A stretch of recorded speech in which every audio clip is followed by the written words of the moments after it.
I have a couple of examples to illustrate some subtleties behind the notion of absolute continuity of measures. First of all, let's recall that if I have a non-negative integrable function on Rn, I can define a new measure using that simply by integrating. The first fact is pretty obvious. If I have a measure 0 in Lebesgue sense, then its new measure will be also 0. But then the non-trivial fact called absolute continuity of integrals shows that indeed for every epsilon positive there exists a delta positive, so that Lebesgue small sets map to mu small sets, which is more fitting to be called a continuity than just sending measure 0 sets to measure 0 sets. More on that in a second. As an illustrative example, I have this f on R1, which is integrable because I have smaller power than 1 near origin, which makes it integrable there, and I have a power bigger than 1 in the denominator, which makes it integrable on large scale. In particular, this shows that for every epsilon positive, there exists a delta positive, so that if I integrate f on a set, no matter where it is, no matter how smooth that set is, it's just a measurable set. It could be disconnected and so on. As long as that set has measure less than delta, the integral will be less than epsilon. So this is not quite obvious because f has unbounded portion somewhere, and you could concentrate E around that, but the lemma guarantees the theorem that this will happen. In fact, proofs of the absolute continuity of integral aren't really at all difficult, but the message behind it is quite potent. Okay, now definition of a. So suppose we have mu and nu, both Borel measures. That means the Borel sets are measurable on the same Euclidean space Rn. Per definition, we say mu is absolutely continuous with respect to nu. So mu is absolutely continuous with respect to mu if mu of set E0 implies, nu set 0 implies mu measure also 0. So this definition is quite unnatural because there is no epsilon and delta here, right? Continuity would be that if something is small, the other one is also small. But here we only talk about the very extreme case of 0. Null sets map to null sets. Now, the connection to absolute continuity in the sense of epsilon and delta is this. So the theorem says that if mu and nu are Radon measures, so these are Borel measures with the further restriction that the measure of every compact set is finite. Compact sets have finite measure. Then there exists some f which is integrable with respect to the new measure.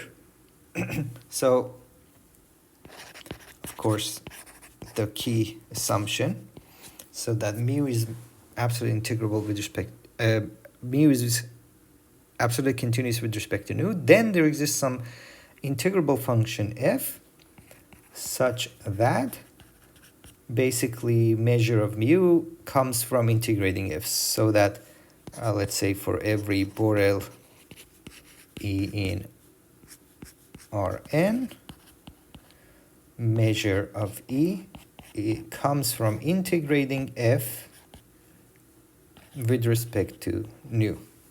Okay, but then there is an important corollary if we put this next to absolute continuity of integrals.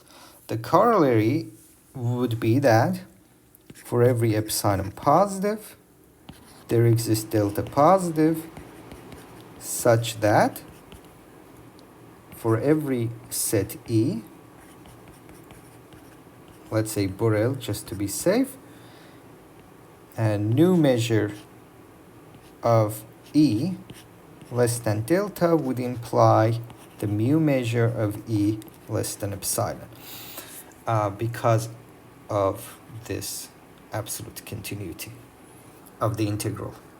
And this is quite stunning because the assumption is that only measure zero sets go to measure zero, and then we get epsilon delta.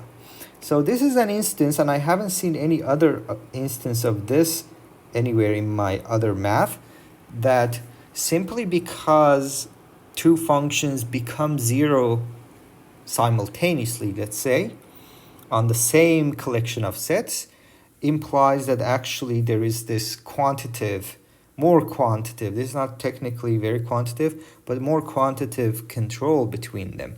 So the assumption, other than being Radon measures, is simply that mu null sets are new null sets. Mu zero implies mu zero, and from that we get that nu less than delta implies mu less than epsilon. So all good so far, and this is a really an important theorem and corollary in the Radon measure theory. The examples I promised you are showing the dangers of applying this blindly without making sure your measures are Radon. So example 1 will be, what if I integrate non-locally integrable functions? So let f of x be 1 over absolute value of x to n on Rn. This is not integrable near zero. Its singularity is too much. And then define as before. The whole point is you can make this definition even if f is not locally integrable. So you integrate 1 over x to the n, Lebesgue measure integral. Okay, so we can check that mu. So it is true that mu is a Borel measure, but it's not Radon. It can't be, as you will see. And mu is absolutely continuous with respect to the Lebesgue measure ln. Because, well, if E has measure 0 in this integral, the integral will be 0. But we don't have the epsilon delta continuity. So epsilon delta continuity, if you can accept my invention of this notation, fails. Why? I can give you a measure, a set with as small Lebesgue measure as you wish, while its mu measure will be really large. Indeed, mu of u is equal to infinity for every open set u that contains the origin. So because it's not integrable at 0, so anytime you have an open ball here, the integral will be infinity.